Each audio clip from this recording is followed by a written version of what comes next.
there was a time that I actually suffered from insomnia for like maybe 6 months. I will sleep at 6 a.m. So it's like the whole night you cannot sleep. And there are times that you are actually, crying because the whole world is sleeping. But you don't know why you cannot sleep. And the next moment you know that you have to wake up to go to work.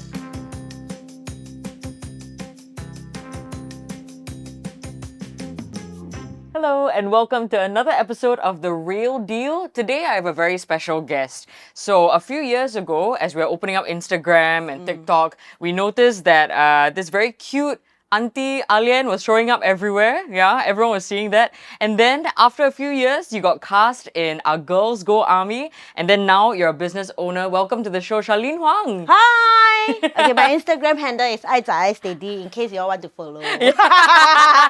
Already from the start of the video, we know how she got so famous. We know how you started your promo. Yes. Don't say famous. Recently, I got one saga. I call myself celebrity. Then everyone cannot take it. I cannot scolded everywhere. Sorry, this one is in my notes. This one is in my notes to ask 20 minutes from now, but she brought it up early. Okay, yeah. We can, that one fast forward. Okay, we skip back. Okay, turn back. Yes. I mean, yeah, so your career has been amazing the last few years. 2019, you actually became a business owner. You started Double Up Productions with fellow content creator Maito, real name Kelvin Tan. So please tell me, how did that whole thing come about?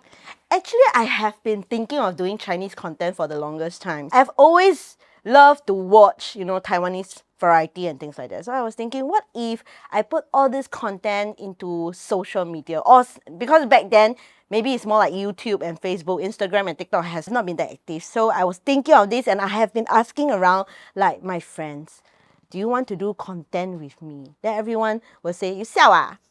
You crazy or what? Eventually, I met Kelvin Tan, Wei Guang. As you all know, it's now Ma Ito. So I met him then, but that was when we were attending lyrics writing class. So it was very funny. Imagine him sitting there, being so poetry like that, writing lyrics. So I told him, actually, I have this idea for the longest time. I want to do a Chinese content. But I have no idea what I want to do. But I was looking at all this variety. So he was saying that, got people watch, man. But he has been watching like NOC back then, Jian Hao Tan. So he's very active in watching all the local English YouTube videos. But for me, I was just like, I want to do Chinese. I'm more fluent in Chinese anyway. So then he was saying, okay, let's try. So we go and buy a camera. And that is how we started. Is it only because you're more fluent in the language, you feel more confident there? Or is there a reason why you want to target the Chinese market specifically? So we were more fluent in that. And then I also told him something that, in Singapore, especially the YouTube industry or the social media world, you have not really seen someone really doing Chinese content. Yeah. When you see an opportunity over there, then you just go in. We started off with talk shows like podcasts. Yeah, so nobody watch one. We pay money to boost the views. So we did our first skit, the Abeng and Alien, then doing the local kind of content. We thought that it's quite funny and relatable. So that was the very first video when he uploaded. We got almost 100K in like few hours, 4 hours. Wow. Once the circuit breaker comes in, right? Wow, boom. All our videos are viral. It goes to 500K, 1 million, 2 million kind of like views. So you think besides the fact that it's targeted, there's a plan, there's a strategy, right? It's also timing because of the COVID thing where everyone was scrolling? Yes, I think it's just the perfect time. We are doing the right thing at the right time. That timing thing is so interesting because I don't know if everybody knows this. You weren't doing business or content creation your whole life. You actually started off in a bit of a corporate career. Correct. Yeah, what was your background in when you went to school? I was in media. I was doing comms in Poly. Then I actually did comms in NUS as well. Okay, but I have no idea what I want to do when I graduated. So once I graduated, I go and find a marketing job. So I really job hop around. So I was trying out marketing job. I did HR before. I did operations, whereby I was in civil service for like 3.5 years, doing operations, kind of like auditing childcare centers. It's totally irrelevant. It's not relevant at all. So, but it's just that I was trying out. I think that was a part that I hopped until I cannot hop already, because at the end, I felt that there was a time that I actually suffered from insomnia. For like maybe 6 months. I will sleep at 6 a.m. So it's like the whole night you cannot sleep. And there are times that you are actually, crying because the whole world is sleeping. But you don't know why you cannot sleep. And the next moment you know that you have to wake up to go to work. And that is the responsibility, because back then I was at the stage of like being promoted to a manager already. So it's like people will be watching your performance. People will be thinking, wow, why she cannot manage this kind of stress, is it? I'm not sure whether is it I'm giving myself stress until I have to go and see my family doctor. He told me, why you cannot quit your job? I think it's the job that is affecting your sleep. So he's saying that. Then I told him, I cannot. I just got promoted. I'm getting a stable pay income, and everyone is watching me. I have people under me, So he will say, but it's affecting your health. I'm going to the doctors like almost every other week. Wow. Just to want to sleep. So until that very moment when he told me, this too shall pass. Today, even you quit your job, this too shall pass. Today, even if you are at your peak of your career, this too shall pass. So what's more important to you? Then I start to cry. Then I went back for a few weeks already, tried, but I still can't, so I quit my job. I'm trying to imagine not sleeping for 6 months. Wow, I cannot even imagine what that does to your mental health, to your mood, right? How you feel about life every day. I also remember you saying somewhere else that you still experience guilt when you quit your job. What's that about? That is definitely my family. My family is not doing very well because we are doing a family business. So back then, there were debts and money that he cannot get back for my dad lah. So I've seen them struggle paying certain bills. Okay, and I was telling myself, although I can, I don't burden people, I can pay my own bills. But I will also worry that what if the family business needs me to, settle certain things. But I wouldn't be able to because I'm now also trying to find out my own path and things like that. But I think my family is super supportive. Also in a way that they have seen me really suffer from the insomnia. I wasn't married with a kid.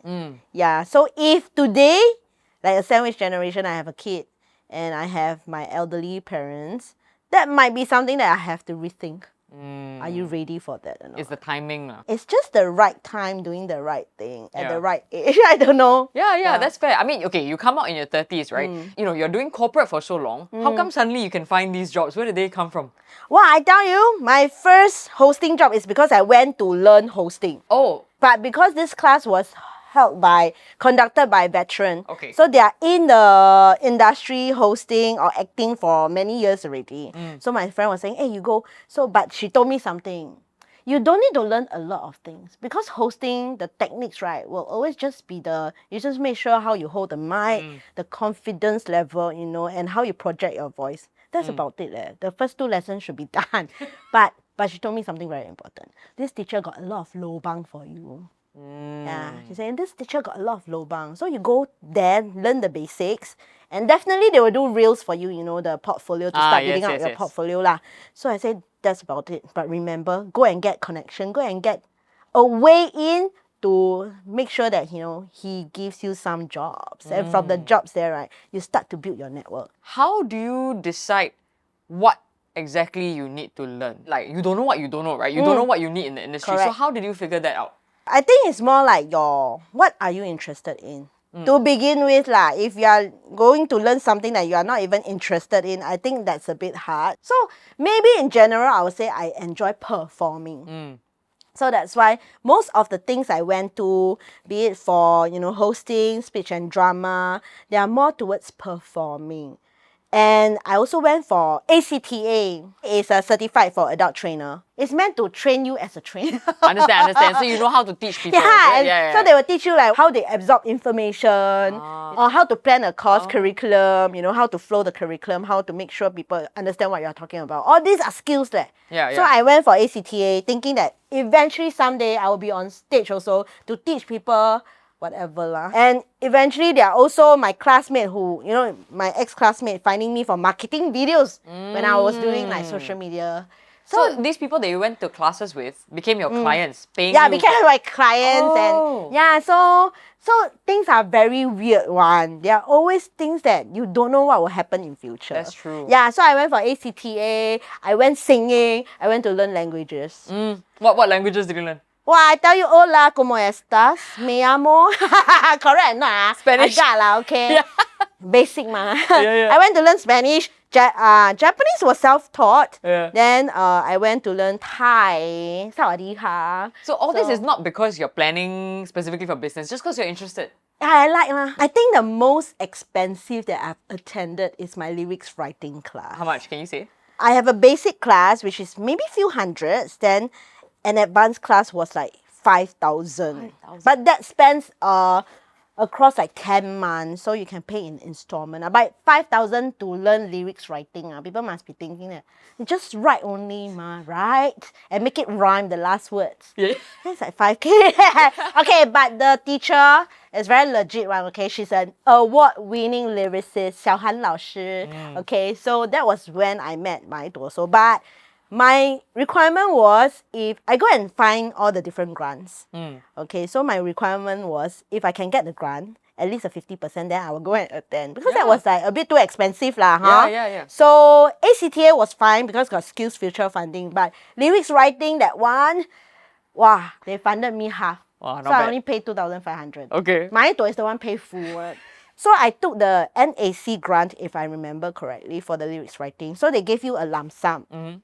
So the cash is after you complete already, then they will pay you that money. Yeah. I mean, okay, so money is limited, but you know, these things are not free, right? You do pay Correct. for the courses. How do you figure out if it's worth it or not? You read up the course outline. Okay. But honestly, course outline at the end of the day depends on how good the trainer is. Okay, so you have to find out the trainer, look at the credential. I went to see their social media. Wow, the social media is very well maintained. They run their business very regularly. Their customers review, commenting, saying that, wow, very nice. They are very professional. Then you will know whether is it legit or not. At the end of the day, I just want to say that there is no course that is useless. Oh, what do you mean? There's no course. Sometimes we will think that, maybe at the end it's useless. I never learn much. There's nothing that you never learn much. It's your attitude. These are times that you will meet people out of your industry, out of your comfort zone, out of things that you have been doing. Then you will see other world that, you're doing this, got this kind of things. Interesting. Can you share more? Then you build all your network. If you don't know what you're doing now, listen and just find out from people what they are doing. Is that your tip for the mindset that people should have when they go for courses? Not so much, you just take all the notes and make sure you memorize Correct. everything, but you should meet and talk to people? Correct. So, but of course, you must go and learn whatever, if you can learn all the techniques that you need to learn. Please go and make sure that you learn. Don't just waste your time. Actually, skills future credits also your own money. Okay, it belongs to you. So you don't think that use credits, no need to listen, okay? I'm not someone who will take risks. So my is the one that, just do this kind of content, just do. Then I will tell him, cannot leh. What if people see things differently? Like they will comment on these things and, So the more you know, you'll be more reserved. Can I say, I'm very surprised to hear you say that, because Why? to me, right, you come across as not careless, okay, but more like you are outspoken, you dare to do things. That's what I experience you as. I'll tell you something honestly, okay? So I come from a radio background, but even for English stations and Mandarin stations, Got different. yes. When behind the scenes, to be honest, when we talk to each other, we'll say your audience expectations of you are very different in terms of how you speak, how you behave, how you carry yourself, right? It's just different cultures and audiences. So for you, you're working in the Chinese market, plus you are a woman, right? Do you... What is your opinion on how you are supposed to present yourself to this audience? Do you feel any expectation? It's so different. I tell you, the same thing that if my to say, and the same thing that I say, right? The repercussion is different. One. People will just say that, okay lah, abeng lor, the way he talk is just abeng lor. But for women, right, the same thing, they will say that women is not supposed to talk like that. Recently, we have a talk show, for example, like Pat Mock is on the talk show. So the way she, very outspoken as well. She's even more outspoken than me. I'm more kiasi one. She's not kiasi at all one. She just say that, but it's her character. But people will think that, wow, as a woman, right, you shouldn't be talking like that. Who are you? Who is she? Blah, blah, blah. But when it comes to an abeng, then it's just, so funny, the way he talks, so relatable, right? Yeah. I mean, not just in the media industry, it's just in the society. People are still thinking that a woman should act like that and speak like that. So it's still different, especially when it comes to comedian, right? There are things that I cannot joke about, what? There are things that content I cannot do, what? You can see my those video like the cleavage come out or the woman cleavage come out. It's so funny, and so many people share. Yeah. But I cannot what? How I put my cleavage out, people also don't want to see. I ask people to put cleavage out, the storyline also doesn't make sense to me. I don't objectify my own, as a woman. Then I don't think that it's needed. Even my editor will say, don't need to do like that. You do like that, your audience won't like it. Don't worry, just make sure that your audience resonate, your audience understand, aligns with you, and that's the easiest thing already. Stay true to what you want to do, right? Yeah. When I meet you in person, when I talk to you, outside of the stuff that you do for social media, I experience you as smart, you have your opinions, you speak well. But I think when people only see the content, the character is Lian, auntie, Hao Lian, now it's Hao Lian. Because I call myself celebrity, now it's Hao Lian. Yeah. So for you, right, how do you stay true to yourself while playing someone that's not you? I like to script things, so I enjoy scripting things. So my staying true to myself is just make sure that, I script something that I feel I will enjoy and I think it's fun. So there are times that, when my talents actually script something that is too offensive, sexual, I will actually comment saying, why is it necessary? So I say, you just must be prepared. Or you want to tweak it the other way so that you don't offend anybody. So for me, that is my stand, that is staying true to myself. And of course, at the end, I'm just doing comedy. So I don't need my comedy to, be sexual or something. Then I just stay true to it because I know there will be views, but I just want to make sure that, I don't enjoy doing with this kind of elements in it. So just make sure that you're authentic. I don't know whether now people will think that I'm Hao Lian or not. Because from that very short snippet whereby I say I'm a celebrity, okay, y'all can replay that video again. 所以我讲我们做明星还是 very commoner 的我也是要排队。I was still telling my cameraman, hey, you come here, stand here. I'm going to say this line. I'm a celebrity. Also, uncle asked me to come and queue up for the food. Just being funny. Like that only I mean, I've been saying that I'm a Ming-Sing superstar for how long? Actually, okay, so my understanding is this one person that commented. Correct. Yes. So I actually got a few comments, but I only dig out that one person's comment because he was the one whom I actually visited his business before. I actually bought from him before. So I met him in, real life. Then I was thinking, how come you are so different? He called me shameless in the comment. So if you just say, Aya, who are you? Who is she? I'm okay one. But the 重点 is not about celebrity. The 重点 is call me shameless. Why you call me shameless? You just say I'm not a celebrity, okay lah. I think it seems quite difficult because most people only see one side of you. It's the auntie, the alien, maybe the Argos Go Army, which is quite a while ago already. That's, some time back.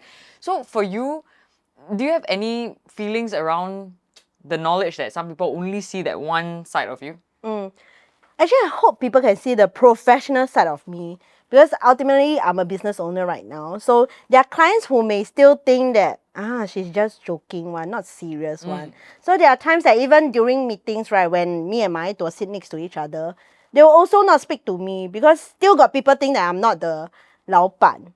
Recently, there's someone who commented certain things. They say, people are speaking to you like that because you are a comedian.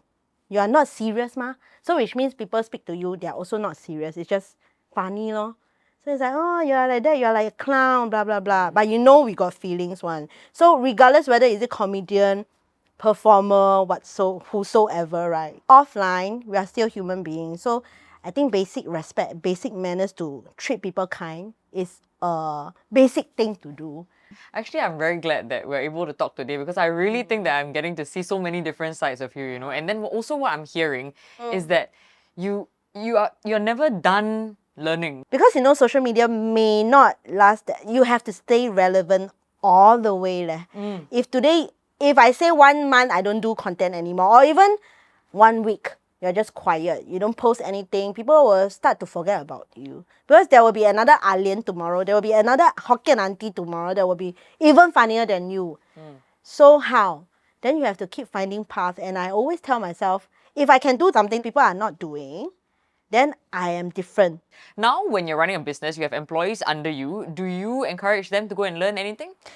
Okay, this one I must say again, dear staff, I find for them all the courses because I need them to go for business writing, business proper writing, because sometimes you have to pitch, certain presentation decks to clients and things like that lah. I say, don't worry, just go. If you don't want to eat into your weekends or what, you just go during your weekdays, your office hours, whatsoever. Need to pay, we will pay. I cannot guarantee that you will stay. Nobody can guarantee that you will stay in a company for very long ma. So regardless of whether is it for the benefit of the company or eventually you can bring this skill set. This is soft skills leh. It's not like you learn any hardware or whatsoever lah. So this skill set you can bring throughout your life to wherever you want to go. So I always try to find paths that, people don't want to try. The next one I want to try is stand-up comedy. Really? Yeah. Wow. So I want to go and try the script already, then find a place, and I start to do stand-up comedy. Open mic lah, no need, So exciting. don't pay me lah. I think a bit risky pay me. Wait. In English or in Hokkien or in what? In Mandarin lah, I Mandarin cannot lah, English, English lah. should be not funny ah.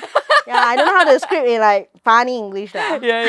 So exciting. Wow. Yeah. I love, just now when you were saying, you're half joking, right? You're saying, people pay you to learn what you don't want to learn, right? People are paying you, which is sort of the mindset Your of Skills mindset Future lah, you're learning ma. Yeah, I mean, Skills Future, literally, they give you the credits. Oh. The money is there, what you don't want to use, right? Correct. Yeah. So, actually, it brought up a memory for me. Last time when I was a kid, don't want to go to school, I don't want to study, right? Complain, I want to stay home, play games, right? I remember my grandmother used to tell me, how lucky you are to be in a place where you can be educated. Yeah. And I think I really love that about you, that you're always learning. It's not necessarily learning for the sake of money or Correct. job. You're very open-minded, you want to learn to meet people. You want to learn because you never know. Even if it doesn't pay off in 5 years, you never know. Maybe when you're 60 years old, suddenly the thing will pay off. I really love Correct. that. I manifest for you, okay? In 2026, Charlene Huang will become the next Michelle Yeoh of Singapore. Enough or not? Can.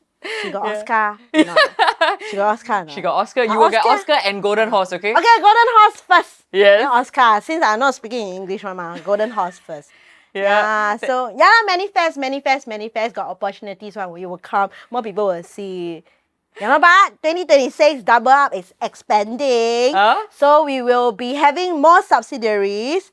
Yeah, not just talent management, content creation. We'll be expanding to bigger production, AI technology, and things like that. Oh, So maybe I got exciting. more things to learn. Thank you, Charlene, Yeah. for coming on and being Thank so you. entertaining and open. Thank you so much. Good luck for your future learning journey. Yes! And Golden Horse and Oscar wait for me. I'll be there soon. Thank you!